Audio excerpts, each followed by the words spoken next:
Mathieu Jabot, rebonjour, je vous ai passé un petit coup de fil, je vous ai dit plonge-toi dans les chiffres et tu vas nous dire lundi matin si c'est vrai ou pas. Il dit d'ailleurs le petit sujet, alors il tourne ça un peu, c'est le problème de dynamique autour du leadership.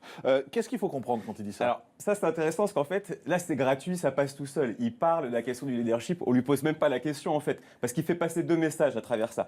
Le premier, il dit la dynamique qui a été entamée, on avait été leader plusieurs fois. Il sous-entend que de son temps à lui, il avait, lui, entamé la dynamique et pas celle qui lui a succédé. Premier message. Ensuite, il remet très vite la casquette groupe TF1, puisque maintenant il est chez LCI, et il dit là, l'écart se recreuse. D'accord? Donc, de fait, il clôt le débat de la question du leadership. C'est TF1, il n'y a pas de sujet. Moi, j'avais permis au JT de France 2 de remonter. Aujourd'hui, c'est plus le cas parce que je ne suis plus là. Il dit ces deux choses-là. Alors, il dit autre chose. Il dit en ce moment, la conjoncture est bonne pour les journaux, parce qu'on lui dit elle a quand même gagné 300 000 téléspectateurs. Il dit oui, mais enfin, en gros, c'est pas elle. C'est la conjoncture. C'est vrai ou c'est faux? Alors oui, la conjoncture est bonne pour les JT. Ça, c'est vrai. Pourquoi? Et le JT de TF1 et de France 2, en fait, doivent finalement beaucoup aux chaînes d'information et aux radios d'information. Et donc, effectivement, les circonstances externes jouent en leur faveur. Mais ça veut dire quoi précisément qu'elles doivent aux chaînes d'infos? Alors, ça veut dire qu'on est dans une période où l'information est omniprésente, d'accord? Que ce soit sur nos smartphones, les radios, les chaînes d'infos, on est abonné à l'information H24.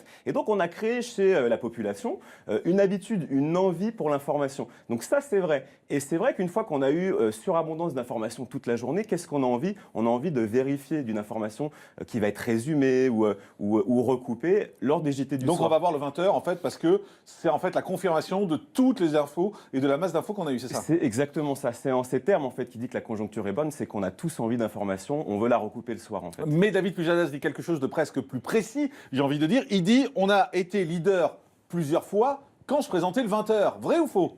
Alors c'est vrai, mais là c'est un pur exercice de communication, je vais dire factuelle à tendance subjective. Oula, oui. c'est beaucoup là. Voilà. Là on sent le prof qui parle.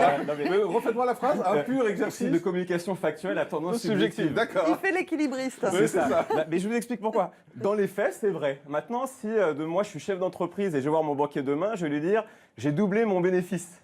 Mais si ça se trouve, je l'ai doublé, je suis passé de 100 € à 200 € ou de 100 000 à 200 000. C'est pas du tout pareil, mais je ne mens pas. Dans les deux cas, j'ai doublé mon bénéfice. Là, c'est ce qu'il dit. Donc oui, c'est arrivé que le JT à l'époque Pujadas passe devant TF1.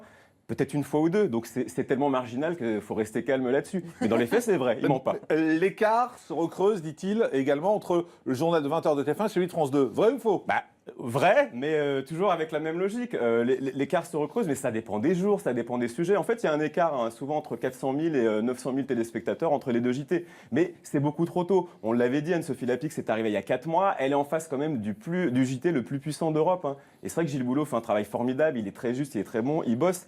C'est beaucoup trop tôt. Il faut attendre que la saison se termine. Et là, les chiffres auront du sens. Et il faut attendre les prochains grands rendez-vous électoraux. C'est là où on va savoir si vraiment TF1 ou France 2 tire l'épingle du jeu. On ne le saura pas avant, c'est trop tôt. Alors, l'interview de David Pujadas sur Canal+, était un exercice réussi ou pas au final? Parce que vous m'expliquez depuis tout à l'heure qu'il est un peu entre les deux, quoi. Non, pour moi, il est doublement réussi. Il était clairement en mission, d'accord? Il était préparé, il a passé tous ses éléments de langage. Et quand je parle d'éléments de langage, je ne parle pas de manipulation. Les éléments de langage, c'est faire passer les messages avec l'angle qui va valoriser au plus ses activités, son groupe. Il l'a fait super bien. Donc ça, il n'y a pas de sujet là-dessus. Il était vraiment en pleine maîtrise là-dessus. Et donc? Et alors, il y a quelque chose d'autre qu'il ne faut pas occulter, c'est qu'on parle beaucoup là en ce moment du JT de TF1, de France 2. On oublie complètement de parler du troisième JT de soirée, c'est Sud M6. 19h45. On tire la couverture là, à France 2 et TF1, ils sont très malins là-dessus. Il ne faut pas oublier que le 19h45 d'M6 fait 3 millions de téléspectateurs tous les soirs. Certes, c'est moins que France 2 et encore moins que TF1, mais ils sont leaders sur les jeunes, on n'en parle pas. Et ils sont très puissants sur la ménagère, ils touchent les 30%, ils sont devant France 2 assez souvent. Et ça, personne n'en parle. À part vous, ce matin. Voilà. Merci Mathieu Jabot d'avoir été avec nous.